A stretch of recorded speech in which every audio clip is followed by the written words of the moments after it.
kon di leen nuyu yéen ñëpp fii rek ci Fatou Network di leen wax jërëjëf ci déglu bi ak ci li ngeen ñu tune fii tey di wax rek ne programme bi is live and we're also live on Facebook, right? ñu ngi live on Facebook. We're going to be live on Facebook until 1 o'clock. Then I switch because we have an interview coming up at 1 o'clock. We have to call Gambia. Okay, let me just make sure that the credit is still there. If not, now how I will prefer to call Gambia via Skype. Why you have ñuy déglu Gambia? You see, baax na trop si ngeen download seen Skype bi because that way mun nañoo waxtaan foofu te def de leer tamit, so that would be good if you can do that. So where do we start? I know there's a whole lot of stuff going on and meetings and stuff. We're getting messages about that in the provinces, and I'm very happy about that. Ne ñi fofu legi su gaay amé programs and coverage, see, they like to bring it to our attention. Su ko defé ñu def ko. That's a good thing, and I would like to encourage every Gambian to do that. Comme ni ma ko waxé, and the first time bi ñun dañ nekkoon ñoo xam ne bu ñu waxee woon rek diaspora bi dañ doon gis ñoo xam ne they against Gambia noonu la ko ñu bari doon gisee because that's how Yaya Jammeh wanted you all to see it. waaye ñun mi nekk fii si diaspora bi ñun ñoo gi yéen ñoo bokka fi ngeen doon xamee loolu mooy si élection bi bu mu ñëwee ba ñun ñëpp ñu ñëw ñu nekk together ñun ñëpp ñu def yëpp together ñu dem ànda ngeen dem vote ak yooyu noonu yëpp. So su ngeen amee seen coverage yi si we want all of you all to be open to us. ñu xam ne ñun ñëpp Gambia lañ bokka te fu mu nekk nii ñu ngi nuyu Gambia yéen seen bopp ni ngeen ko dee waxee Gambia has decided. Kon fu mu nekk nii buñ nangu ñu indi loo xam ne ëllëg ak si biir def ñuy ñëw indil issue indil ñu problème ñu bugg a def dara duñ ko mun a def. So now we have to start today. Remember wax naa leen loolu kenn warut a xaar dara as long as what you're doing is right ba pare nekkuloo di yaaxa benn loi is very important for us to keep that in mind. Whatever lu ñuy def rek bu ñu yaaxa loi nañ leen def the right thing den suñ defee loolu tamit dinañ nekk si jàmma. Ba pare the other thing is, yes, we're all excited about the freedom that we have now. You can speak your mind, you can say anything you want to say, but let's also remember that also comes with responsibility. So loolu tamit is very important for us to know. Suñ xamee yooyu noonu yëpp yëpp dina baax su ko defee Gambia jëm kanam rek. And I just had an interview with Senegal. I'm sure di ngeen ko gis si kanam tuuti. They were asking about ñoom Baro lan la gaay defangum ak tamit affaire constitution bi ak age vice president bi. They did ask about all of that, and I answered those questions. And one thing that I said dinaa ko waxati fii mooy there are a lot of Gambians foofu ñi nga xam ne ñu ngi on the ground foofu who are very experienced. They should open up to those people su ko defee ñu involve leen, then that way they could help them.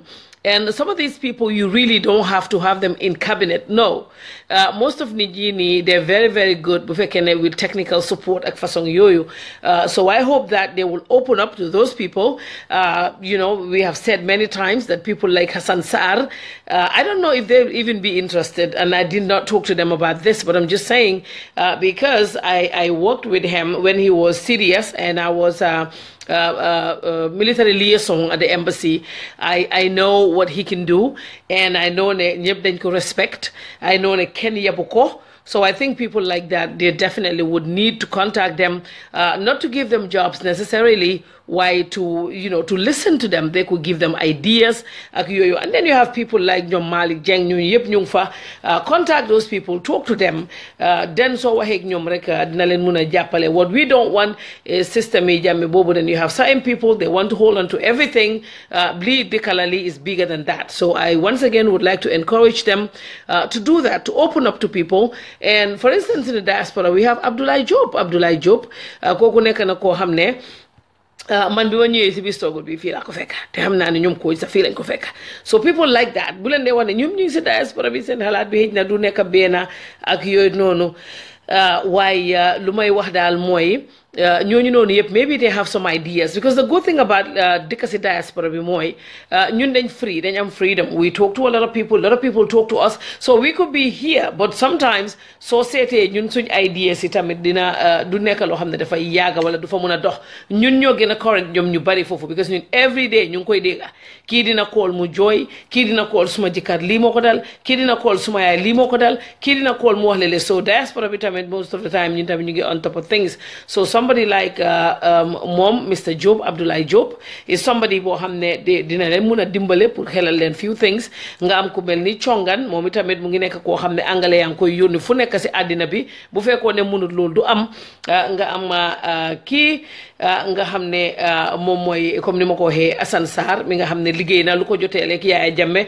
bi Yaaya Jammeh bu ngi ay affaire toog naan ko ay demal arrêté mu ne ko man duma police soo kon kooku kenn yebu ko musoon nañoo def benn programme bu Gambie ni demoon time boobu Gambie ni bi ñu demee si programme bi foog naa ñu am report and report boobu dañ doon wax ne waaw Gambian military bi su gaay ñëwee fii gaay yi dañ dee dem ñu bari dañuy dem abscon duñ dee delluwaat Gambia ba pare su gaay yi demee dikk si hôtel yi dañ dee dem share ñoom yi neen ñu bañ a nekk si room ku nekk bi lettre boobu àggee si moom ay keroog maa ngi demee ba suma boss ambassadeur bi dafa read lettre bu Assane Sarr binda mu ne man nañ fa dem léegi ma dem apologize ñun ñoo àndoon ñu dem suma sax moom fàtte na ko waaye man ñëw suma boss demoon na ba si moom ambassadeur Stafford at that time mu dem mu apologize to moom mu ne ko nga jégal ma lii miinee wuñ ko nii so kon ku mel ni kooku mu ngi si dëkk bi asset la te tamit leena li nga xam ne is very important mooy lu mu yàgga gars yi economic they're going to go back home dañuy ñibbi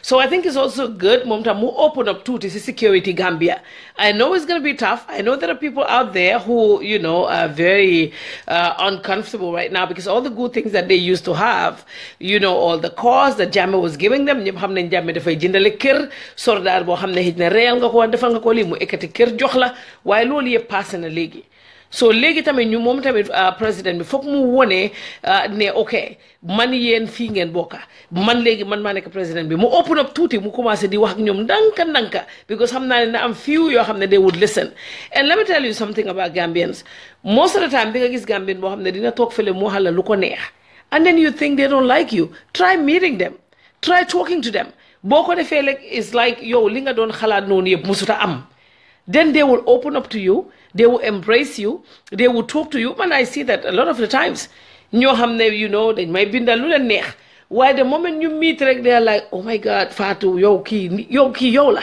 you know so Gambians are like that so opening up to the military slowly there are people who he can open up to then bu defee loolu di nga gis ne ñooñu ñoom ñëpp dinañ wax ak seen collègue yi oh président bi no definitely ñu président wu kay problème daal because if you look at Adama he looks like somebody who is very humble loolu la nuru na nit koo xam ne you know nit ku yaatu la waaye tamit ñu ne buur aayu dakk ya aay saa yu nekk su dakki nekkee sa boor moom noonu lay mel ñun xam nañ ci dara parce que liggéeyoon nañu président waaye lu ñuy wax rek daal na open up is very important soldaar yi woon leen ne leen yow ok maa yéen ñoo fi bokk these people are gonna go ñun ñoo fi des won leen loolu après people like Assane Sarr can do that for you nekkoon na commander of the Gambia Armed Forces ñooñu noonu soldaar yi xam nañ ko respect nañ ko by bringing those people close to you soldaar yi nga xam ne tamit have respect for people like Assane Sarr ñoom tamit di nga gis ñu ñëw toppala so he needs to work on that we know ne is dafa gaaw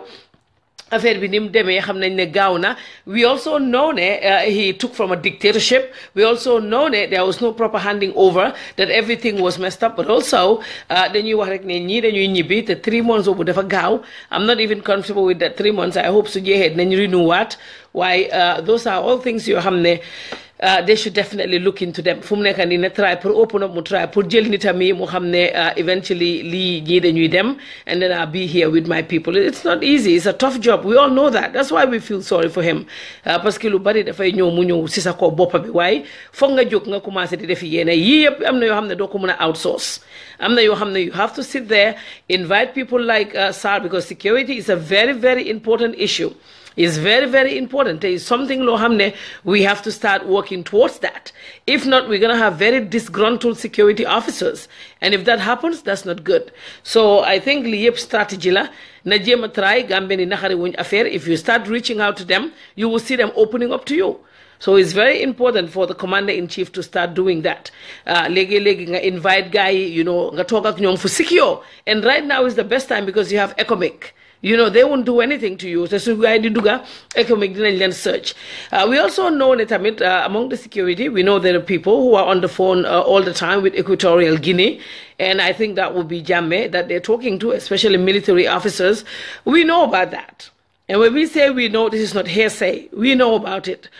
So lol no ni yep tamit dina help, but again lol moo tax deng dee mun a naxanteeg nit ñi nga naxanteeg nit ñi because nit ñooñu when Jammeh came amut woon seen loyalty. It wasn't that fast. Xewutoon noonu Jammeh ñëwut rek ñooñu yëpp di daw si gannaawam. There were soldiers bàyyiloo wax na leen fii si waxami yoon yu bari mu ne ñoom suñ toogee yaay Jammeh toog def dee mel ni ñu fetal ko def ko dara. Yes, that happened. Loolu noonu yëpp amoon na. Wax nañ loolu why that's why you need to talk to them ndanka and then di nga mun a am gaay ñu ñëw. And one thing bul nangu loolu mu dal la déedéet datu Yaya Jammeh dafa demoon toolu benn place boo xam ne he doesn't even know xamul reality bi. He was out of touch with reality because dañ ko jël ko teg ko si benn koona moo xaftaanam bi mu toog foofu su Yaya Jammeh pare mu ne ok léegi fu mu nekk nii diw laa bëgg a gis ñim bugg a gis noonu fekk ñëpp dañ defoon groupe. Yaya Jammeh si boppam fi mu toog Equatorial Guinée xam na ne su fekkoon ne démba doon na tey ni kon am na yenn yu bari yoo xam ne mu ngi ko doon def du ko defati. Yaya Jammeh dañ ko daan jël nga am yenn groupe yoo xam ne dañuy foom si booram comme nga am man maa ñoom Tukulóora anti ube kaka juka nga am ñu nekk xaritam mu ñuy dëkklu ñun balaa ñuy dem si moom dañuy taxaw ñu meeting ñuy toog ñu meeting bu la laajee wax ko lii de wax ko ne Karamba moom na ko jël di ku baax la mu ñëw laaj kii tam na ko wax ko ne Karamba ni ku baax la ñun ñëpp ñu waxante dama ko gis foofu mu xew ñun ñëpp suñu waxantee ba pare su Yaaya toogee ne waaw oyal ma diw kooku ñëw mu laaj ko xëy na Yaaya ne ko man sax man kii laa doon xalaat coach ñu ne ko Karamba moom su ko defee mu ne la juka tam ñëw juka ne ko Karamba mu ootu Tukulóor kooku tam ne ko Karamba mu anti umi kooku tam ko the same thing. So they did that to Jammeh dañ ko jëloon teg ko si benn place ne ko sem teg ko fa mu mel ni Zimba xamu dara lu bari xam ko dañ ko jël teg ko foofu léegi-léeg nga dugga sax mu ne la Fatou dégg naa ñu ne second hand moto yi daw si dëkk bi bari na de wala mu ne ma ne kooku sa ñaata la dee jar léegi fu mu nekk ni lu fanta dee jar façon yooyu. So I think ne dina bàyyi xel si yooyu ba pare def Gambie ni yëpp comme bi Macky ñëwee dégg naa li xew ñu ne suñ ko waxee ne ko lii mu ne leen I'm not interested in that man dama ñëw am president for every Gambian because Gambie ni moom ku mere kenn def dee bëgg mu mere keneen ki mere keneen ñun that's how we are. da ngay gis kenn mere kenn sax yow nga wax moom ñu ne di kii da nga wax ku ma mere du ma wax ak yow. We are like that. So loolu noonu yëpp I hope with lii nga xam ne mooy télé bi léegi Ibrahima Silla moo fa nekk I hope ne man leneen lu may push ak moom mooy civic education programs ñu am ko then that way dina njëriñ président bi because comme ni ngeen ko xamee moom itamit dafa nekkoon koo xam ne si business am la nekkoon nekkut koo xam ne mu ngi nekkoon si ay office ak yooyu maanaam si politique ak yooyu noonu si government. So moom tamit am sure dina soxla yooyu noonu su ko defee mu mun koo njëriñ pour doxal dëkk bi mu mun koo dimbale. So léegi kon lu ñuy wax daal mooy loolu mooy fu mu nekk Gambia bi ñëpp a ñëw ñoom ñëpp moom si boppam wax na ko bu ñu koy swear in mu ne he is the president of every Gambian and we hope ne dina understand loolu bu mu déglu ñoo xam ne xëj na kii jotee naa kii wala kii jotee naa kele ñu bëgg laa génnee because of kooku problème am ak façon yooyu kon su loolu weesoo tey tamit gis nañ nataal yi am na ñu bari bi ma posté nataal yooyu ma laaj leen ma ne leen ok. So what do you think about these photos? Because I wanted to gauge nit ñi lan la ñuy wax seen xalaat ak yooyu noonu ma loolu la bëggoon a xam la nit ñi di wax léegi yow li ngay bind nii mu ne nag billahi lii kenn mënu ko wax mu ne sa pàccal baax na kana fi pàccal ay ana pàccal fii waaye yow mii yow abs yow bii yow doo yem yow léegi ñu ñëw seet soo ma dal di jël nataal bi ma dal di ko post laaj leen yéen seen xalaat si lii ma dal di wax ne lan ngeen xalaat si lii. Let me see. Okay. Ma jéema ñëw seet fan laa ko postoon su ko defee ñu gis ko. Okay, so am na benn badi bunka de mu ne dafa disagree si dara xaaral ma ñëw seet nga badi bunka yi ñoom dañ bari problème. Badi bunka yi nga ñoom biritul tata school fo saay wo mol me moy no nga ko biritul tata school fo saay mol me moy no kaaje hani benn programme wala yi fa ngo insert na. Okay. When I agree on this one, this soldier issue, Jammeh elevated them to be too powerful. And a military junta, the armed forces need to be reformed and reduced to size. We are now in democratic civilian-led government. We can no longer keep a bloated and oversized military that adds no value to the economy. They need to be out of sight in their barracks and doing civil defense work and stop taking over police work. Can someone tell me what value does the pampered, oversized, and entitled armed forces produce other than violence and intimidation? For the past 22 years, we disagree on this one. I don't know what you disagreed on, because what I'm saying is you're saying downsize it. You never said stop the army, disband it. You never said that. So if you downsize it, there will still be an army. I'm saying have a good relationship with that army. That's all that I'm saying. I'm saying the economic ones who are here, they're going to go back home eventually. And if they go home, we need the army. And you're saying just downsize it, cut it down. That's what you're saying. If you cut it down, they will still be there. So you cannot have a commander-in-chief who does not even know the army, the military. He needs to be in touch with them. He needs to be talking to them. That's what I'm saying. So what do you disagree with here? And also, I mean, I do not believe with this notion that army be then go to jail. You gain it for you. I mean, you know, with the army, we have to be very careful with that army. I know what you're saying, but remember that these are trained soldiers.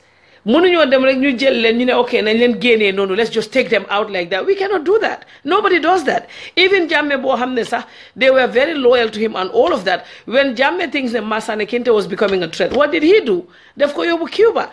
Bu Jammeh forget the same thing. They've got Fena. And that's how it is done all over the world. So we cannot be here and saying that Nanjel guy you gain and let them take them down. Where are they going to take them? I mean, this is a whole process. About the army, it is a process. Trust me. Bobo is a whole process. Bobo will have to take time. Don't want to jail army. Where are they? What are they going to do? You're dealing with a situation. Even the arms. You have this arms. You have still there unaccounted for. So these are people. That's why I said the commander-in-chief needs to be talking to them. At least dinañ muna aga bena time bo xamne dinañ muna olu gaay den dinañ muna olu wante ñoom tamit ñoo xamne seen nit ñi ñoo fi nekk. But there are certain things we cannot do that right now. Trust me, we cannot do that with the army. Army always have they nekk a problem. So lolu mota why do you think economic is in Gambia? Because they know ñoom xamne li nga xamne lolu la Jammeh def army bobu. They know that very well. They know what Yaya Jammeh did to the army. So that army, okay, no. So that is the problem with the army. So you get stuck with them. And if you get stuck with them, separate I'm a youth organization. Some of these military in the army, these soldiers in the army, they're very, very young. They're very, very young. How old was he? 26 years old. You have 20-year-old, the more kids, men and women in the military. How you am 20? How you am I 26? You can is easy. You can work with them. You ñep suñ démé ñu ibi ay offices ibi lu ñuy def mën nañu jël xalé yoy ñeena ci ñom sa di len employ. That's what we need to do with them. Ñu jël len intégrer len dugal len ci biir système bi. Ñu dugal len ku nekk mu liggéey. Why right now, mënuñu def anything lo xamné da fay nekk lu gaaw. So what I'm saying is ki nga xamne moy chief of defense kii bi naka la tudde sa du CDS yaa ngi bind CDS mu ne he can move to another spot later. Yeah, CDS, they can do that with him. They can move him. Masane Kinte was in Cuba. Serigne Modou Njie is somewhere. How fan la neka. General Ba was in Nigeria. Fofu la ko Yaya Jammeh yóbbu woon. Biñ ko yóbbu fofu after fana bim fa jeexale si la dem toog mu ngi toog America léegi. Fana dañ ko daaxoon ñu ne mu ñëw America. A whole lot of them. Sordari ñom ñu bari limay wax ni am sure ñom laalo jeyte bu ñuy deklu they know what I'm talking about Kejaw they know what I'm talking about so that is why you need people like ñom Kejaw you need people like lumay wax ñom ki ñom Sar you need those people to help you with the army because let's not take this for granted the army moy part bo xamne mo gëna nek liggéey bu gëna naxari security in that country is very very important. But the way it is right now, Sunyi Wane Nyibi in 3 months, I don't think it's a good idea. So if I were him, before Nyibi in 3 months, I would make sure at least my gauge lolu nonu yep ma am relationship bobu nit ñi nga xamne min nañ te ñom dina len invite ma indi ñoo ñu fi nak ñom. It's not like you're going to appease them. No. You're going to talk to them. Remember, ne lifin lañ am military regime lañ am even though Jammeh mom civilian la. But remember for 22 years these people were doing the same thing. Every time ñom ñep ñu ñew state house president di anda mu tuké ak ñom president lum lekkay ñom su paré mu ñu lekkat décide bi remember and you want to just stop all of that all of a sudden dina am yeneen nit yo xamne du leen neex nekk ci biir state house bi sa di romba nga nekk sorda bu yagge yaaya ola ne la come here nga ñew mu ne la what are you doing how are you doing this so some of all those things they would miss that to have that from the president they were close to the president 22 years they were seeing the president almost every day ñom ñi nga xamne ñu ngi fofu so fokk ñu defante ndanka fo nga ba ñobulu fokk ñu defante ndanka fo nga ba ñobulu nim bota ñobulu drong fine and I'm sure they would like Barrow because if you look at him he's somebody bo xamne he looks like he's very easygoing so there's nothing wrong with trying to do that suñ defé lo rek I'm sure we will get there nen nga ba ñobulu easily mo beta menu bita sojarol menu bita dokola yedundi system ol kono EU fele this funding me EU yake it could benefit some of them. They are 20-something years. They're young. Yeta yewol be dundije. Dokol dol menu be caring. Yetalantalan dula dolto. Other companies, I am sure companies like security companies will open up. Then suyo no tami ame yo tam ñu def ko. But yene ni nga xamne moy pour ñu génné leen ba paré already they are all at the barracks now. None of them are at State House. They ask all of them to go to the barracks. So right now as we speak, they are all at the barracks. Do leen gis fen. That's why when the president is out, the people that you see around him, police sila ak economic, su gaay génné government officially su gaay génné ñoom tamit ñu ngay gis moy police ngay gis. Exactly. Mune Barrow has to gradually get them to trust him. And that's exactly what I was saying. That's what he needs to do. Legi mu wax ak ñi nga xamné dé no ñi close na ñom nga def nonu. Ñun Barrow ñëw woon first time we were like, okay, wait a minute, who is this guy? Then we had people like Nyom Tunkara who were there since day one. Somebody like Tunkara, somebody like Ajiyam Seka, somebody like Alkali Conte, who was the other person, sir. I know 4 yo xamne ñom they were there. Ku wax ak ñom rek ñom always ñu lay wax ne la always ñu lay wax moy li ni Barrow. And then when they start saying that, then we trust him. I said, oh, okay. Tunkara wahna li, Tunkara muneki is a good guy, Tunkara muneli. And then what did we all do? We all came out and say, everyone support Barrow. That happened, right? So no, that is how it is going to go. Then eventually we will go there. Juntamit ak ñom. Okay. Okay. So legi okay. Okay, so kana su lolu nonu tamita weso amna alamo suma halebini. Oh, okay, when you're free, I just want to post you. Oh, about Mozambique. Okay, thanks so much. Okay. I'm not kubuga about Mozambique after phone conversation. Yeah, the Mozambique situation is very sad. So, legi mahorek ma ni suñ gaay naka gaay tudati sa Daily Observer. Of course, tay mom def nañ Barrow ci front page bi, def nañ ko fofu. And then of course Edward Francis Small Teaching Hospital. We talked about that yesterday, lack of credit union pay. Bobo amna, somebody called who used to work there, because they don't have funds. So suñ amute halis, what they do is for some halis bobo, that's what halis bude ñoo fofu ci credit union, but that is what they use most of the time. So lolu tamit gis nañ ko. And Senegal sends vehicles and motorbikes. That's very good. They send 30 BMW vehicles. They're expecting to send another 20, and that will be 50 vehicles. As you all know, they're expecting over 20, I think almost 20 heads of state. Bu ñooñu ñëwee ku nekk dafay ñëw entourage. So ku nekk sa entourage bi, you need transportation for your security, also for the press, ak tamit officials ak yooyu so Sénégal ñu ngi leen di jox 50 dégg naa ne 30 ñu ngi fa according to Daily Observer they have 30 right now and they have motorbikes as well and the other 20 ñu ne dina ñëw ñu ne benn Senegalese vessel moom moo wàccee foofu lii but then you know when I think I read this on Observer when they said ne we don't know if they're going to give this to us no I think they're going back that's what I think ñoom ñu ne Senegalese government hosted the Gambian leader for 2 weeks in Senegal during the recent times and they said the motorbikes and the vehicles were transported into the country by 2 Senegalese marine vessels but it is unclear whether they are donated to the government or not. I think they will go back. I think I'm trying to think, did this happen before during Jammeh's time? I'm not sure. But I know the Muslim knew abali fi tele to make sure the tele be dox right. I know that happened before. How about Jammeh def moto yi yek ngeen ne ñetta dem nañ I had ne 10 ñu fa. So I hope ne 10 yooyu noonu tamit dinañ ko boole si ni su ko defee dinañ use yooyu noonu tamit su ko defee ñu liggéey ak moto yooyu noonu yépp ok lu xew nii si kii luntang ñu may won luntang mi nekk ba kaw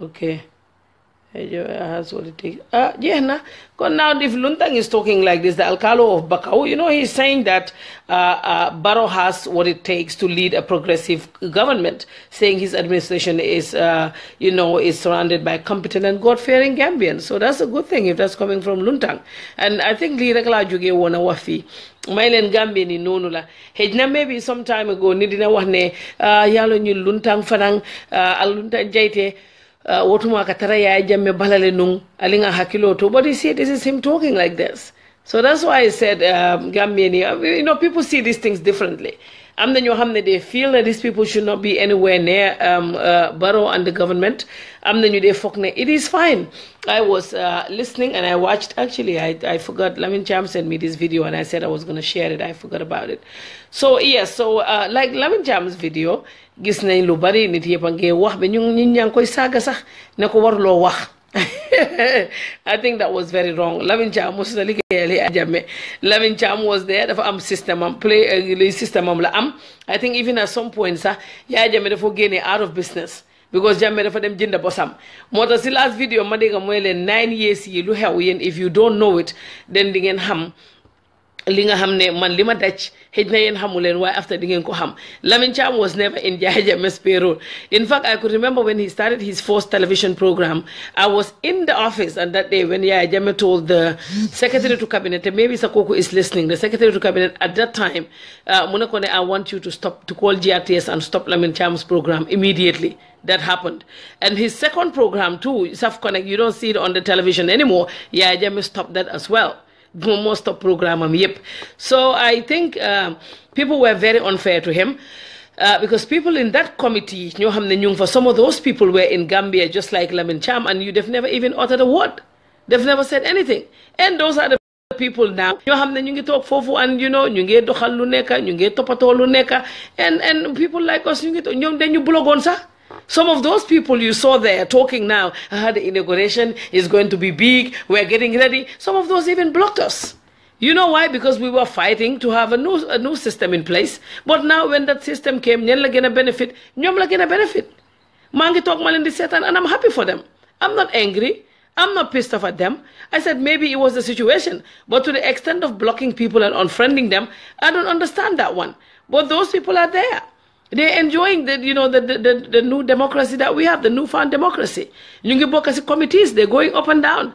And nobody picked on them. But everybody wanted to pick on Lamin Cham, bañ koy saga. What Lamin Cham said, he was asking a question. He said, Sude Lila, you can do a program like that. Maybe, no, I have a friend, Banky used to say, Champion is the most misunderstood Gambian. You know, that's what Banky used to say. He said the most misunderstood Gambian.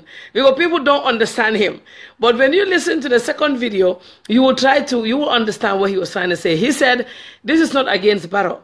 What I was saying is, they could organize this program with less than 25 million that he said he had. He was saying because when Barrow came out, when Barrow came in from Senegal, a lot of people went out to welcome him, and he did not even pay a dime. You know, because during Jamme's time, and somebody who was very, very close to Jammeh told me this, in fact, he said, Fatou, I've never seen any crowd like this before my entire life. And this person works closely, like wherever Jammeh was, this person was there. They said to me, they said, I've never seen any kind of crowd like this one before. So what Lamin Cham was trying to say is, you know, we really don't have to spend that much. If it is for the guests that are coming to the country, the visiting heads of state, fine. You know, with that, you will understand. But, you know, he's saying, because I had that for lunch and dinner, according to that budget, it's about 6 million just to eat food. So he was saying when Barrow came, some people came out, they did not eat nothing, but they were still out, so people love him. I think that's what he was trying to explain. And we have to be careful about shutting people down too. They have a right to speak. And Lamin Cham was actually not working for Yaya Jammeh. He never worked for Yaya Jammeh. In fact, all his programs, he was asked to leave the television. He was asked to stop all his programs because Yaya Jammeh does not want his programs. Yaya Jammeh cannot stand Lamin Cham. I mean, these people were on the ground. What do you expect them to do? You want them to be speaking like we're doing out here? None of us did that. We were all speaking here. Most of us were not born here in the US. But when we were in the Gambia, what did we do? So I mean, it's good to always look at that. Some of you went back home to Gambia. When you went there, did you utter a word? No. You went there, you had to, you did what you had to do, and then you sneak out. So I do not have a problem with wahulo won, wala lifinulo won fele. I do not have a problem with that. And I will always say it. I don't think it's a problem at all. So let's be fair to each other. If he comes out and says something, let's ask, what is he arguing about? What's his argument? What's the point here? And then based on that point, we should be able to challenge him. And the good thing was, after that, there was a press conference by the organizing committee. And when they did that, what did they do? Anta, thank you very much. She said, I'm starting to really like you. Thank you very much. That's good news, and I'm happy.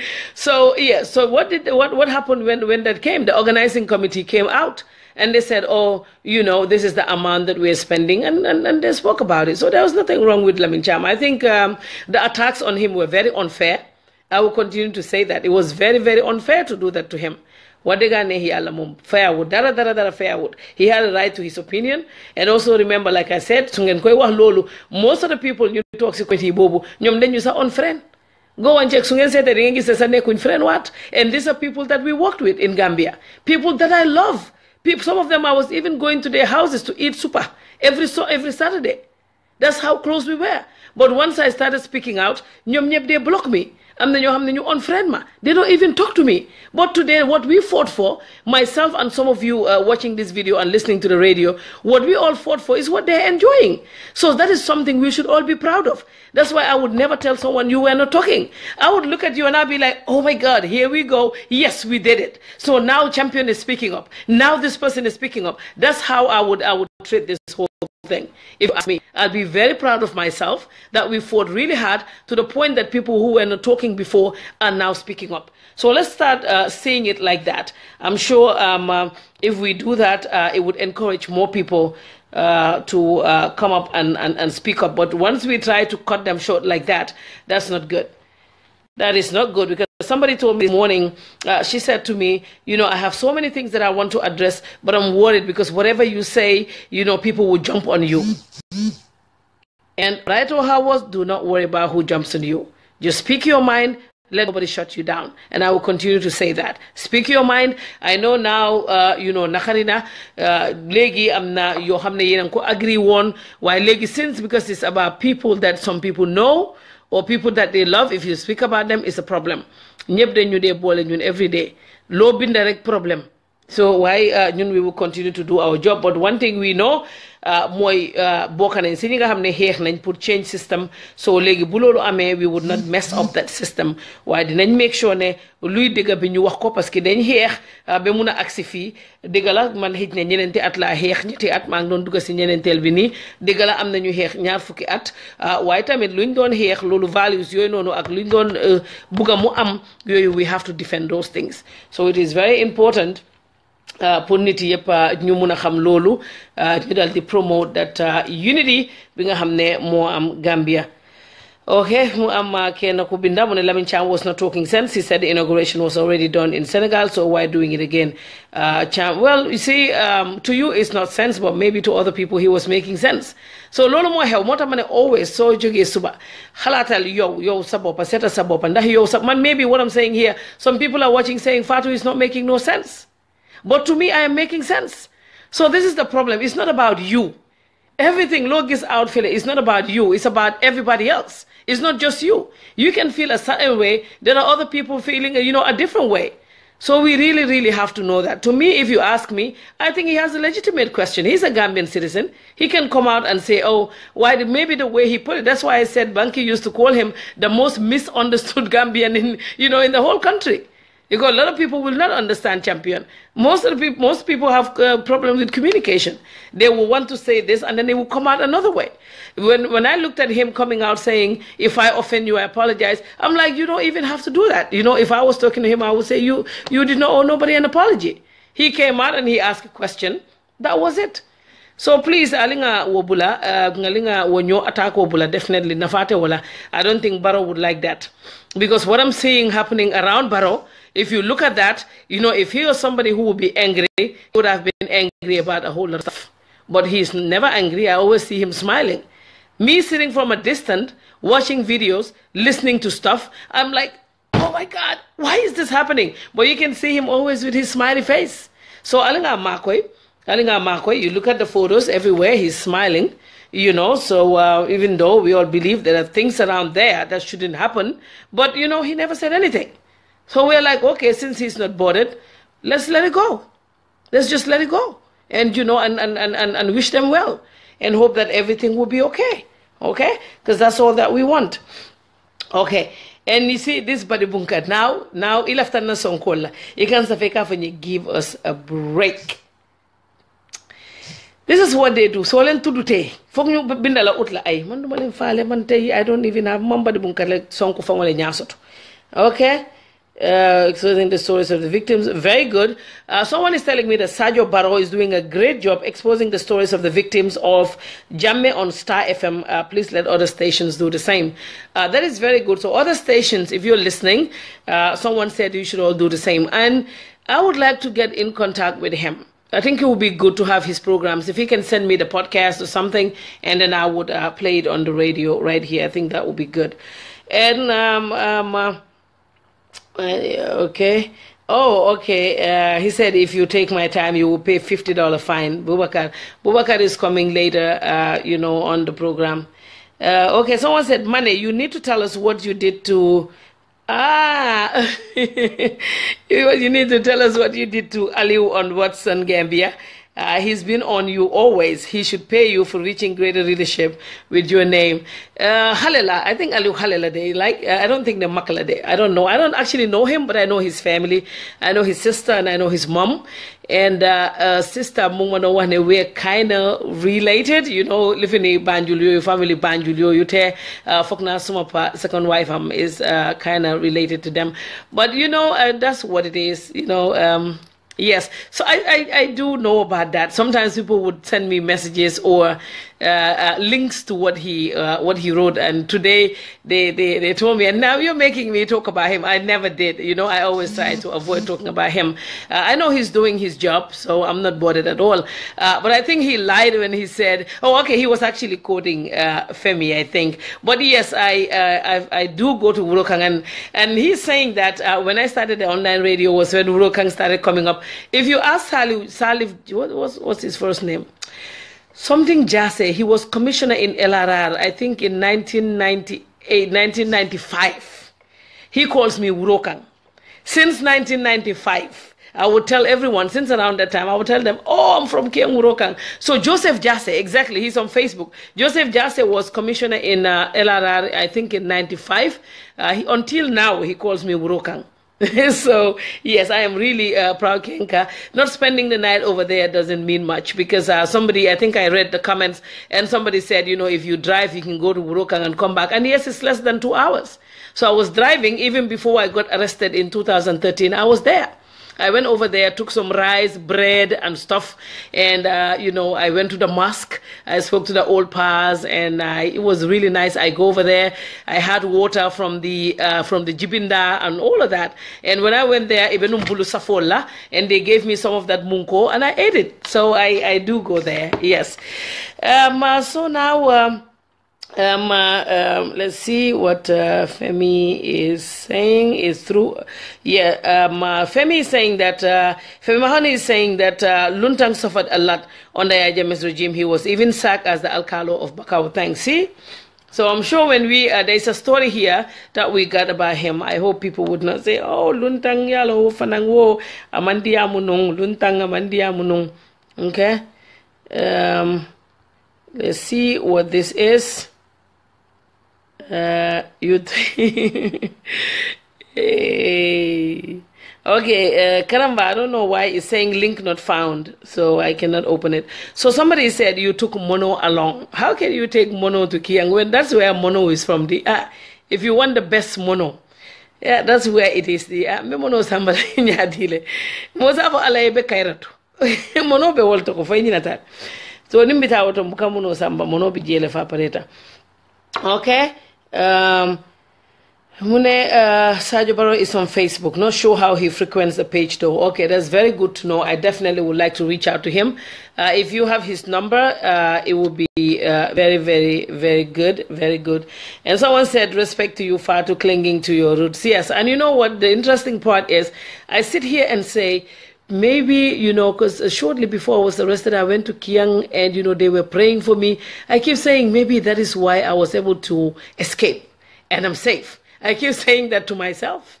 You know, I'd like to drive over there. And I said, when I go back to Gambia, within a week or 5 days, I will go back there. They all know me. It's really good. And I feel very good each time I visit them. And the last time somebody was going to, what's the name of this village? Jarume. And I said to the person, when you're going to Jarume, please stop by my village and give them the phone so they can talk to me. But when he got over there, the network was really bad, so they couldn't speak with me. Because our house is right on the road. It's just right on the road.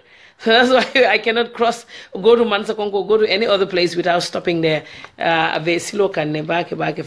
Okay, so someone said, yeah, he was Captain Joseph Jase, widely known as JPJ, that commissioner at the time in LRR. So yes, he was commissioner in 95 and he still calls me Urukang. So that was a long time. Ali is not only on the Fatou network or something, so it's a long time. Okay. Someone is saying, do we have a speaker of the house? Yeah, the speaker is still there. Remember, we're having parliamentary elections in April. And then I don't know if Barrow's going to have him there still. I know some people would be like, no, God forbid. Whoa. And someone said, where is your mother from? My mom, yes, they're also from Kiang. From Kiang Urokang. What happened is my grandparents, that's what he was trying to say in that story. My grandparents are from Kiang. My grandmother on my mother's side is from Tankular, and she came to Banjul, she said, when she was a little girl, because, you know, she lost her parents at a very young age, so they sent her to Banjul. And my father's side, my paternal side, they're from Kiangurokan. And my grandmother and my grandfather, I think they also came to Banjul at a very young age. So my mom and dad were born in Banjul. Mom was born in Lancaster, and my dad was born at Grand Street. And I was also born in Banjul, I guess, but we're Kianka. So I can always say I am Prakenka. At least I know, you know, Kiang. So someone is saying, hi sister, why is the CDF massively promoting soldiers? Is the president aware of these promotions? Yes, somebody wrote that. So somebody sent that to us, and we published it. Focus on the wonderful job they're doing. His Excellency is only enjoying his wealth before being president. I don't know what you mean. But yes, we wrote about that. We wrote about that. Somebody asked that same question. Is Barrow aware about the promotions going on? And this person said, if he's not, why is Masane not talking to him about it? So we don't know. But again, somebody wrote to me about, let's see this. Somebody said something about the CDS can promote junior officers. But I think some of those people, not all of them are junior officers, but someone who looks like somebody who has a lot of experience in security work, or he's still a military, sent something. I'm trying to see the message. They sent something like CDS can promote. Let's see. They said, oh, these messages. Yeah, they go down really fast. I can't find it again. I think it was sent to me last night. Okay, but I should be able to find it. You know, I don't like giving up. So I'm going to try one more time. I just don't like to give up, please. Okay, yes, it's here. Okay, so this person said, hi sister, in my opinion, CDS Baji and other influential generals in the Gambia Armed Forces should be removed and deployed to a foreign mission so that President Barrow can have full control of the army. What that is telling you is he does not have full control of the army. And the person went on to say, one thing I know as a serviceman is that CDS is mandated to promote from the rank of private soldier to WO1. And if you look at it, I think there are WO2s as well. That's what the person said. He said CDS is mandated to promote from the rank of private soldier to WO1. Above that, the later rank, he can only recommend to the commander-in-chief and the president who has the mandate to promote. That's what this person is saying. The president has the mandate as the commander-in-chief to promote. The CDS can promote up to WO1. But I know even if he can promote, I think that list should be sent to the Ministry of Defense for the Ministry of Defense to send to the president, to bring the president's attention to it. And then the president would say, okay. I think they need his okay. It's just like Borom Kir. Boo nekkee borom kër gi kay mun loo pati nga taal loud music te man xaw ma ne am nga programme foog naa kay xanaa di nga ma ko wax man kay mii fay néeg bi wala man mii def dund bi di nga ñëw ne ma tey de nag wax diggaa ne yàlla dama am programme te dama bëgg a def sabar then su ko defee dinaa la ne okay amu problem. So I think that's what this person is saying. But they're also saying that CDS should be sent to foreign mission. That way Barrow can have control. So that control is what I was talking about. That control, I was saying, it can come, but also Barrow has to also make some, at least some, people they're very close to them, people that know them, how the army works. He has Massa, and I understand, but also they would need some more people to do that. Put it tama, and then yep munekati bena, and then new continue because it needed a nyibi. Okay, oh my God. So this Africell, what is happening at Africell? Africell, you really need to do something with your staff.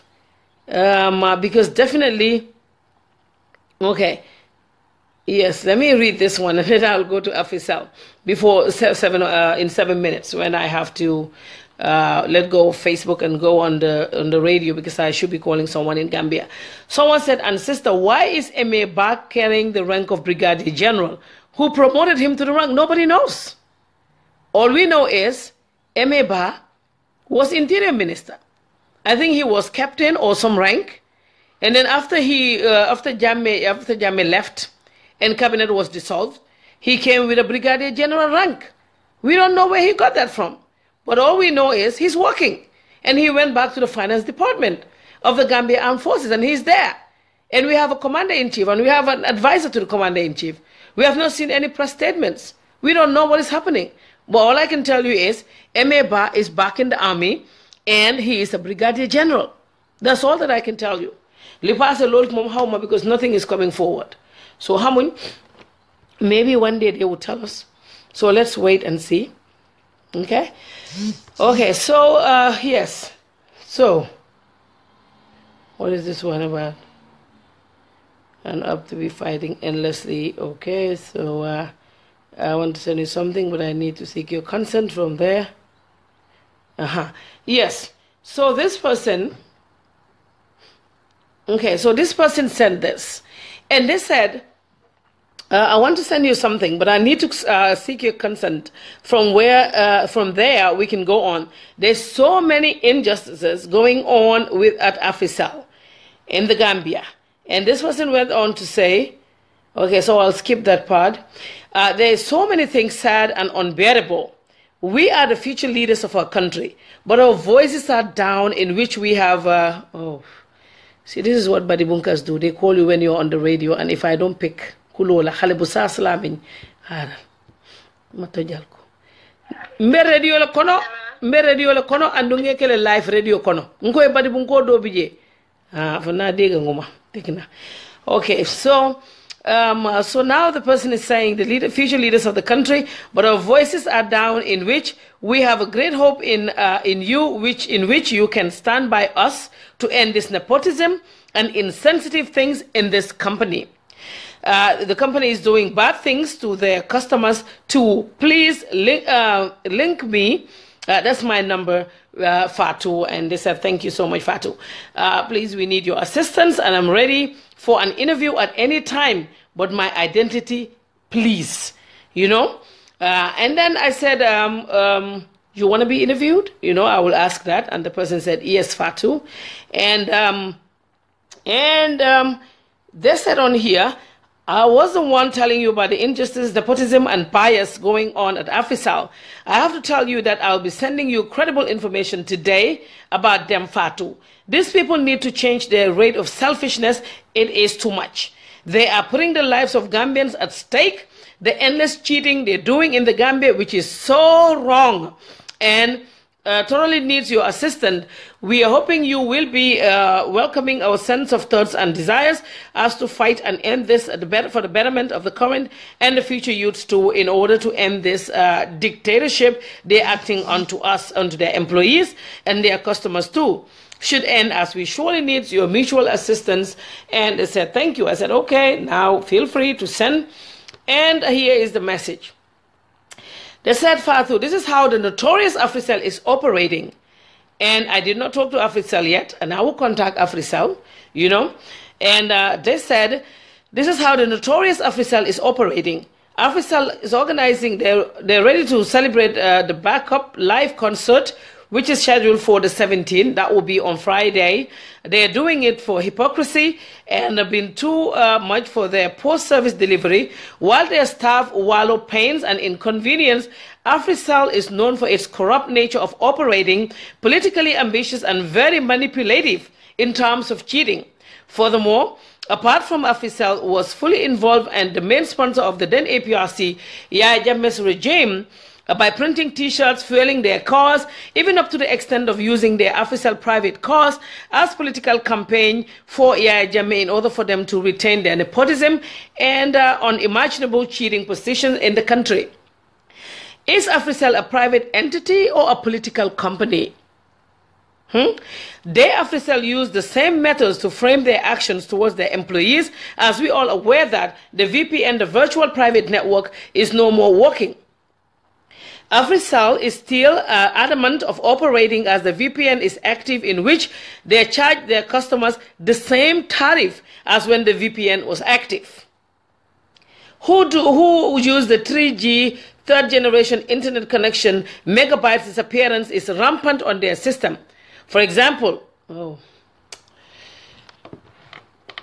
hello, dama nekk si radio bi. Dama jël si suuf waaye after.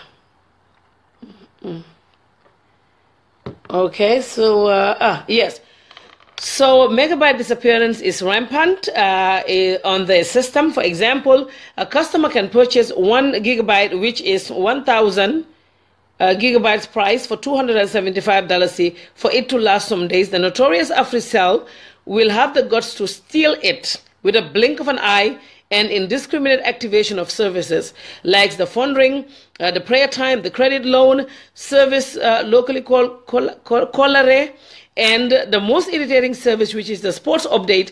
Bets have been set at automated on their system, all behind the tactics to extract more profit, in which they have been doing since the very day they emerged operating in the Gambia. If Africell can make more than $4.5 million daily, $4.5 million daily, and use less to pay their Gambian staff while they pay their Lebanese staff in US dollars. Caller, I'm on the radio. I'm live on the radio. No problem. Thank you. Okay. Oh. So where are we now? Okay, so they pay their Lebanese staff in dollars. We are not racist, but in contradiction to that, we cannot accept them being exploiting us in our country, enslaving us and treating us so unjustly. How can Africell lay off workers after he or she's life is indisposed as a result of health hazards and a stake too, while the company pays less attention towards that? Thank you, Fatou. And the person went on to say, I will send you more tomorrow, inshallah. And let's see. Yes. So Africell, there's been a lot of talk, billahi, yep, about Africell. So some inbox be, some phone be, everywhere. And sometimes I will tell them, don't worry, I will talk to Africell, I will call them. I don't even know who to call at Africell. You know, I want to be fair to everyone. One thing that is unfair is using the media, you know, to go after people or companies when you don't have anything, you know, credible.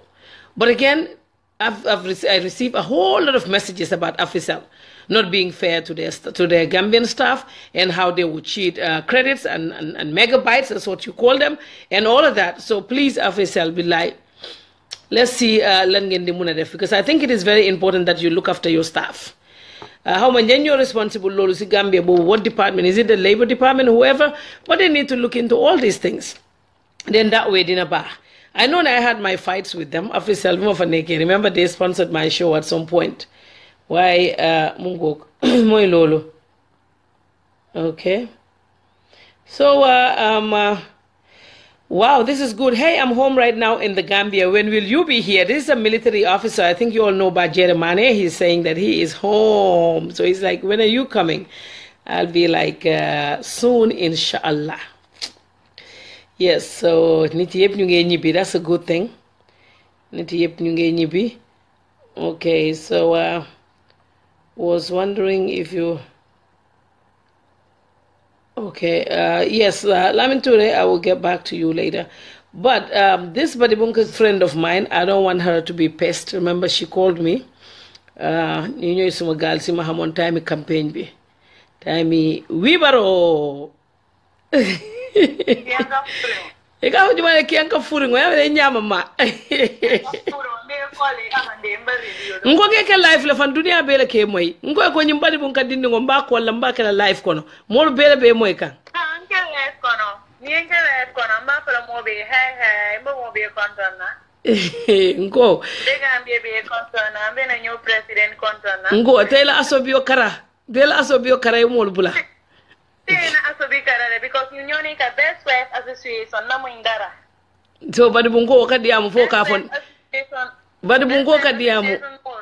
Badi bungo kadiamu fa ka fon na muindara. He badi tonya baro fe like baro e Gambia falim fo badi bungo be ka fon na muindara. He hey yana kiyankol wolwo mba fala ko ya do mondo mon baro fi yana biri ko banku fala ma kendo to yana fa fala na instant ilo ta kura ringol ada keno lo nyama kiyankol sa ke munya ni tabaro ko mu kanya pi yalon tole men fay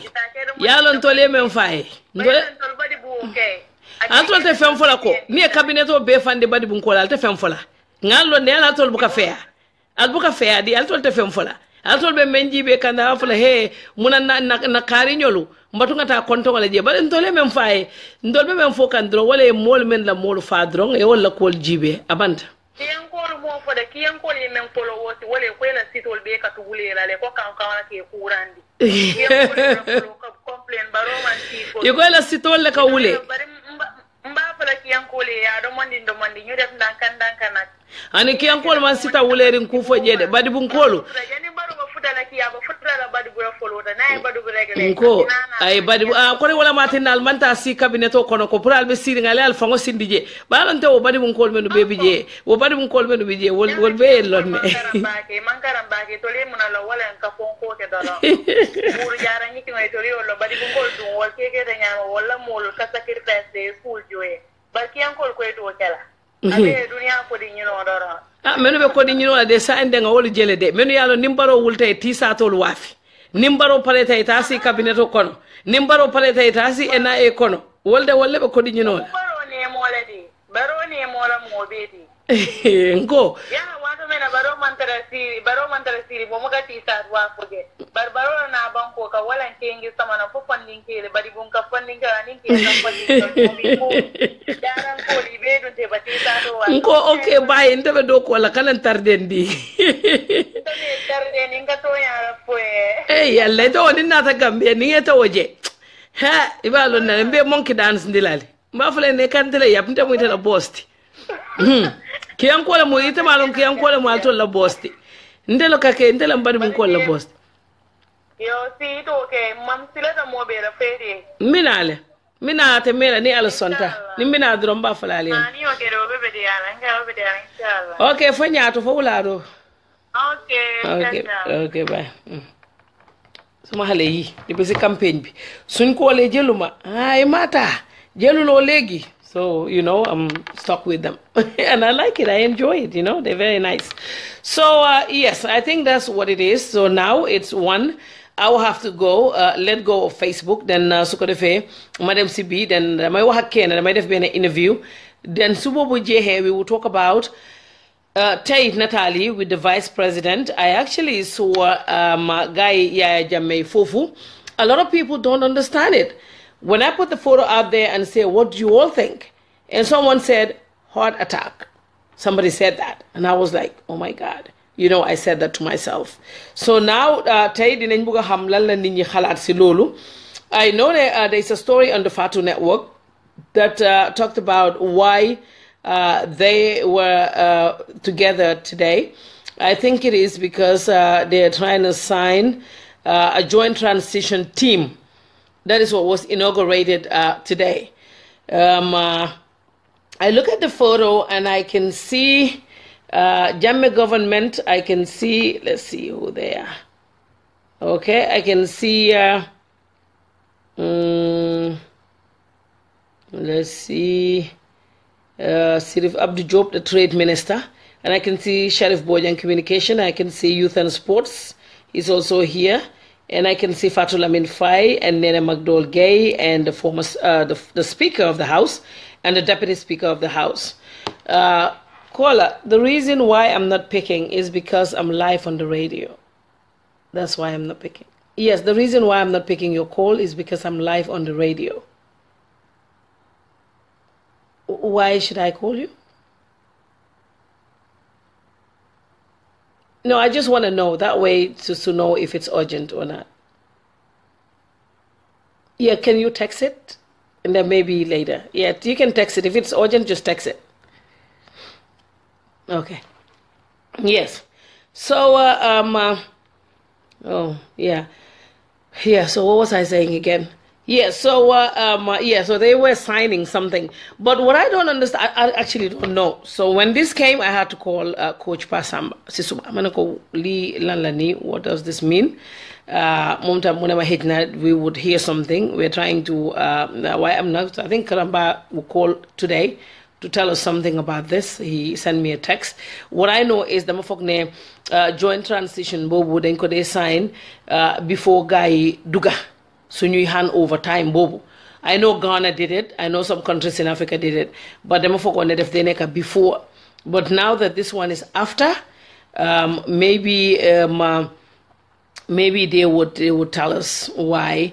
It is why they signed this because I'm sure the ministers will be open to talk to them and to kind of show them stuff.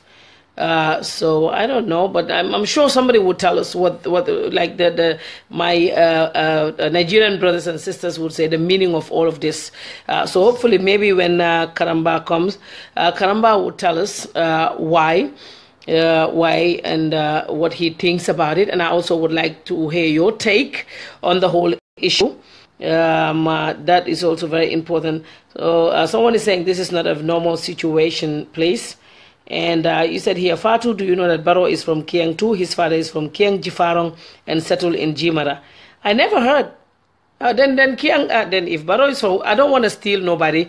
Just let us know if he's definitely from Kiang, because already Yang and Kiang, VIP line, so, but you said his father is from Kiang, his father is from Kiang, Jifarong. I never heard. I don't know. I know I heard Jimara, but I've never heard Jifarong, but let us know. So someone said, therefore, we do not need their presence. Their presence has also got some people very angry. Because these are people ñoo xam ne seen tur wax nañ ko ci ay affaire and then we saw those people going around ñu ngeen nataalu ak nit ñi nga xam ne ñu ngi leen di gaat maybe ñun tam dañ fiir torop maybe that's what it is maybe ñun dañ fiir maybe we're too protective of Barrow maybe we're being overprotective mun na am loolu la maybe that's what it is we want to protect our president we don't want him near anybody ku mel noonu we don't want them to corrupt him Teluma means lolo. I'm not saying money wise ak yoy nono. I'm just saying trusting len si boram. I guess lolo mota nit ñi ñu mer. Why I'm sure we will find out. So Alaji Job is in Gambia now for the past 3 years. Mom tam dafa ñëwoon exile. I remember he came before man almost 4 years. Mu may binda mu ne ma billahi Gambia neex na. Léegi la fa a few minutes ago mu ne I'm already in Gambia.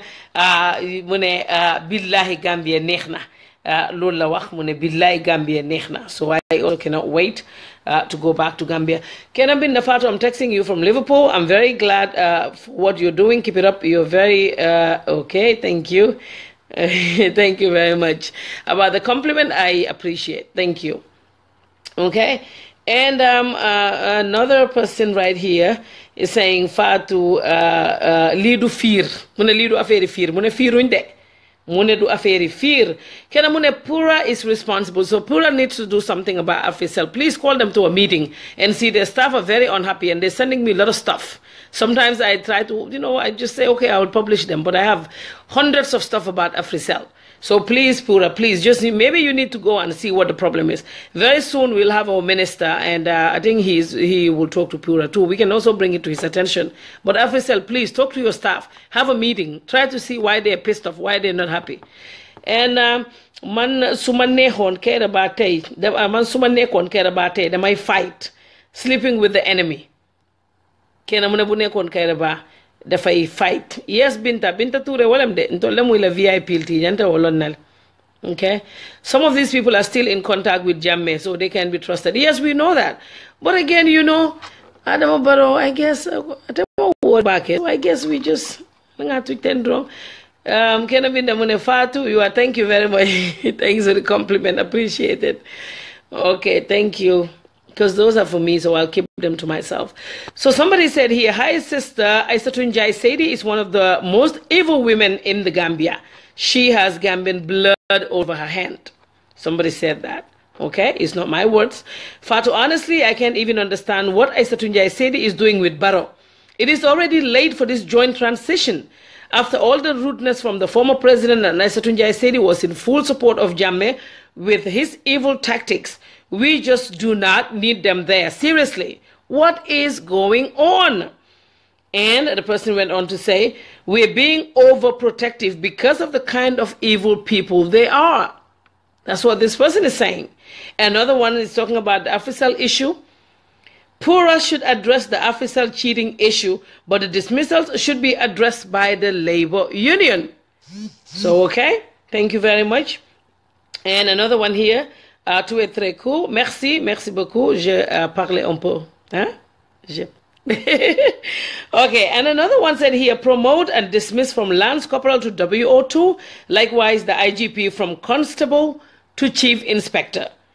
From Lance Corporal to WO2, or WO2, Malolo is like IGP from Constable to Chief Inspector. That's what it looks like. So Barrow needs to do something about this. President Barrow, ibuloma de. Okay, so I guess okay. So ngalo neko ninga ofo Barrow dol ka fale la tuje drong nga protect nga fenke Barrow is nobody's baby. He's 50 years old, like 52, right? So you all need to know that. If he has something that he want to address, he will address it himself. He has a spokesperson. He has a press secretary. So you all need to get that. Okay, so somebody said, Fatou billahi suma khol bi dokna. I cannot forgive Aissatou Njie Saidi and Nene McDowell. Looking at those pictures, oh no. Kena binena lolu. I'm not going to say mom bopam bi sa defa metti be defa am pour dem mu dem tidi. Okay? Kena binda mu ne Mune, we the Gambian hotel owners, we have not been patronized for the inauguration bookings. It all went to the NARS, Nari Rek, len jox bookings yi. Yalla. Léegi committee yi ñu fa nekk du ngeen jox tam Gambian hotel owners yi ñoom itam wax nañ dëgga te seen hotel yi baax na te suñ buggee free ñu dem fa man de loolu xam naa ko suñ buggee free ñu dem si Gambie ni ngir yàlla jox leen few rooms ñun sax ñun suñ tukki woon a président xool leen Yaya Jammeh bu nekkee Grand Hotel xëj na ñun buñ fa nekkee xëj na mën a docteur bu jigéen bi dinañ bokk a noos dinañ bokk a néeg noos bu jigéen bi dinañ bokk a néeg ñii nga xam ne ñooy caméra crew bi dañ leen de yóbbu si hotel yu ndaw yi président yi ñëw nii seen caméra crew yi jël leen ñooñu ngeen yóbbu leen si Gambien hotel yi seen journaliste yi yóbbu leen si hotel yu ndaw Gambien hotel yi Gambien loolu na ko man diya patronize seen hotel yi the next minute Fatou Camara mu ne te dañ bon déedéet I didn't say that I'm saying it would be very good pour ngeen patronize tamit hotel yu ndaw yi dina baax keneen binda honestly Fatou I cannot stand the pictures anytime I look at it my heart bleeds mu la kii wax mu ne anytime su ko seetee xolam bi daal xolam bi métti so keneen tamit binda fii mu ne better read this one maa bañ dama ko read jërëjëf ok gis naa ko ban nga ko bindal moo tax mu ne stop mentioning my lovely village name fu is a village mu ne you are right Mono is originated from there yes Lalo yes so kon jigéen ñi daal ñu ne seen xol yi dog nañ ñooy nataal yooyu ñu gis am na koo xam ne mu ne si saa si moom boppa bu métti la am dafay tëddi so ñu ngi xaar ñoom kii ñu ñëw seet okay people have no cause of disliking you sister anyway thank you very much my sister DA thank you very much okay okay mu ne his comment was based on speculation and hearsay talk to him that next time he use well yes he can come and say lii laa dégga and then ñi nga xam ne ñoo fa nekk ñoom dékkut comme ne ko li nga wax du noonu but you and I ñun ñëpp we cannot say that we cannot say it was baseless because we cannot say it's speculation because you and I we all have not seen the budget so loolu moo si nekk it's only people in the committee and the government who can come out and say what Lamin Cham was saying was baseless but it's not us here si ñun kan moo gis budget bi most of us yet so Mune, I think Gambians should work together as one people and one family and stop criticizing each other as we are all Gambian no matter what and work for the betterment of the country Gambia thank you very much léegi foog naa kon pare naa mun naa ñoo génn si Facebook bi Kendo I always listen but Lamin Cham is hypocrite in his case who the hell he to say he accepted it or not who tell him about that amount we deal with facts not rumors that's why I say listen that's why I always listen to Fatou now well that's true but he doesn't know the facts that's why he came out he was looking for answers and those answers came out I think something was on the Daily Observer yesterday about that so maybe he didn't have the facts too so he decided to come out with what he has you know yes Lamin Cham has a right to his opinion and people also have the same right to challenge some base yes we never said there was anything wrong with challenges we said ñu ko doon saaga menu ka neng you can challenge people but based on facts when you based on the issue that he talked about you can come and say oh this issue but no Lamin Cham ite fango that's the problem that we have most Gambians don't address issue we address the people personality that's why we go after personalities it's not that we're saying you can say, oh, Lamin Cham, no, ite nyimfamo mo mintole nyinkodo tenteng. We can talk about that issue. Bari buka dia munung haye fenkol ke Yaya Jammeh ye donga yenne ye denkilo le laye ye nyineke. That's unnecessary, very unnecessary. Okay, and that's also my opinion. If you have a different one, fine. Okay, so when a sister is a big fact, Esitunjai Saidi, and all of them. The most evil Gambians are very hypocritical and dishonest. That's what Jallo said. Another person said here, call, okay, he is, okay, thank you very much, I will, and that's a contact person for Africell. Morning. Hope you do, do you know that Barrow government was having a meeting with all the ex-Jammeh ministers today at the hotel?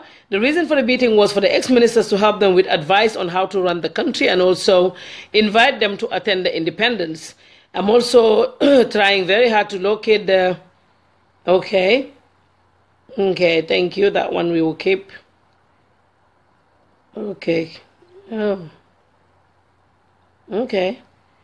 Uh, okay, and this one is that I can also tell you that 100% there's still no justice for the victims. And did you hear say that our boy Lieutenant Colonel Omar Bojang is promoted to the rank of colonel? This is a kid who made it clear that he's ready to kill anyone who tried to uproot Jammeh during the impasse. He is Emir Bass' right-hand man. This kid joined the army a few years ago. How is it possible for him to be colonel? This kid needs to watch carefully. Big Jammeh loyalist. He's a kid from Lamin next to St. Peter's. This guy was busy intimidating your tribesmen. The boy in Lamin can confirm. The group promoted all Jammeh loyalists. Just ask Fofana, he will tell you. We were talking about this today. Someone said all this evil of rebel Jammeh should not be with our new Gambia smiling coast. And another person said, I love listening to you because of the humor you always brought to your programs. Yes, because guys, I'm going to bore you all and I don't want to do that. So, but if you meet me live, you'll be like, oh my God, I never knew you were this boring. This is my job. So when I'm on here, I'm very comfortable. But when you meet me live, then I keep on Nila so fair. I don't know how it, it always comes out when I'm working. But when I'm not working, it doesn't come out like this. So someone said, now you don't even mention Jammeh's name. You don't miss him, Hannah? I don't know about that. So another person here says, those pictures are disgusting and President Barrow should respect people's feelings. Isatunja said he has Gambian students' blood in her. Dirty hands, April 10 and 11. So I think Barrow is wrong to take pictures with those evils, APRC criminals. But in Barrow supporter badum bi mune keta bi yamada bi imam fenne mimbang. Okay, thank you so much, Don Bobo. I will do once I'm done here. Can you please connect me to the guy who called? Okay, I will when I'm done on the program here. Okay, okay. So I think that's all from Neka Niluñ Amfi. Okay, thank you. So guys, you know, kontanuñ si Natali President Barrow. Ila molu ko ikoy natalo bule ko foy lafte ju sole kuntula bang ikoy tebe sirinje ni ñu be natalo lay tol ni yolu be toraring ikoy man kontande iko nga foye man kontan ni man kontani naje ni afonye mba fole gambe no ko yo bula ikoy tol foy lafte ju sole kuntula bang ni lafta wala kala fane koy sa foye isalo membe keri salo sai bete fana kala nyame anani sunanani andi parce que Gambians, you know, no. You know, if you're Nanani, let us know and I will get MB Kurubali to speak some Fuller to you. Okay? So this is the committee. Oh, they're visiting the stadium. Wow. Hey, this this is so nice. You see, this is what I said. We should be happy for them. You know, now that there is peace in Gambia and democracy and, you know, you can see all of them back working and busy. This is good. So when we were fighting this, they were unblocking us. They were blocking us on Facebook and not talking to us. But now I'm happy for them. You know, the interesting part was when somebody said to me, and the person said, you know, I joined Barrow during the campaign and I fought very well for Barrow. And now Barrow won. You see, now I'm very happy. I said, you were right. Yes. You know, somebody who started fighting during the campaign, he said, I fought very hard for Barrow. And now he's the president. We won. I'm very happy. And now, you know, I even work for him. I said, that's very true. Congratulations. Okay, so we should be happy for these people. Because this is what we wanted and you know, am nenko. Mune laji la yo fula is a pig. Yo kon nga fonde mandegu mandega nade. Man minani di, minani seda. Lego nasa bubasa. Be mun na konteki. Why dama fate. Okay, so thank you very much, Facebook family. Now we're back to business. We're going back on the radio because I have somebody I'm calling right now, and this person will tell us about. Someone said, I am disappointed in this coalition. Why? I'll give you a fuller husband when you speak fluently. Okay, a fuller husband. Yeah, he's still better than a Badibunka husband. I would take a fuller husband over a Badibunka husband. And I'm serious. Yes. because with the fullest dinaa lekk ak yooyu bari bunkasi they will starve me because they don't like to spend money da nga man moom wax dëgg neex yàlla foog yu ma soxla yi ma am ko su ma toogee lu nekk daf may surround su ma yëpp dafay tegu mu pare so bari bunka boo xam ne nag ite o soto noola ise fa ngo daxandieta okay okay so kon Billahi Barrow is pushing his luck. Billahi, we're just waiting for the independence to pass. We'll Mane, dege alkara ma ñoo change nak. Ma ñoo nekk na jël sayti Barrow nak. Suma pare man ma ñoo jël saytam nak ku pare ku wax affaire am nak ma top sa ko. Ndakali ne ko ali nga so fo independent way tambi. Fo ma wala faale. Ali nga so independent way tambi. Ning independent wo tambita. Den mol si continue. Fo ma wala fo. Nkoni independent ngo pareta nsina na continue mungok kini for now nene yange call why I'm on Facebook, so I'll have to connect, so it's not right now, but just give us a little bit of time. When I'm ready, I will let you know. Someone said, Kamal Kunda, as I told you on your WhatsApp, these pictures are therapy for us. Let's vent out our grievances. At the same time, we can see that former VP and others are human beings who are capable of functioning in a normal environment. Yes. I mean, I keep telling you this. There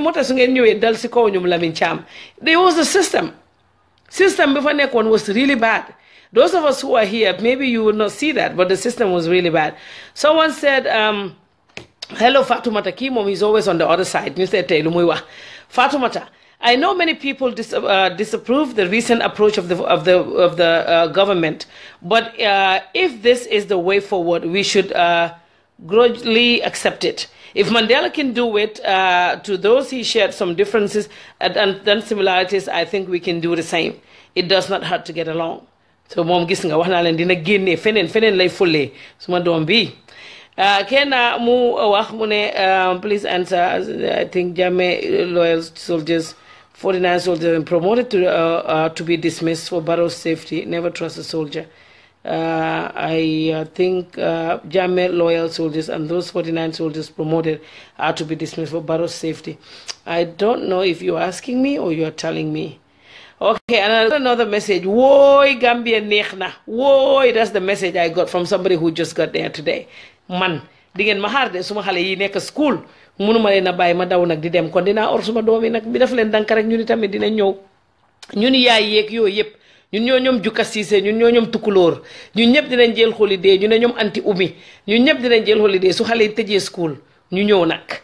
Te time bobu nga na fekk event yu bari yi amul nit ñi busy wuñ. Ñun time bobu lañuy wacc ci xal lembe xalé tej school rek xalé tejé school di ngeen ñu gis.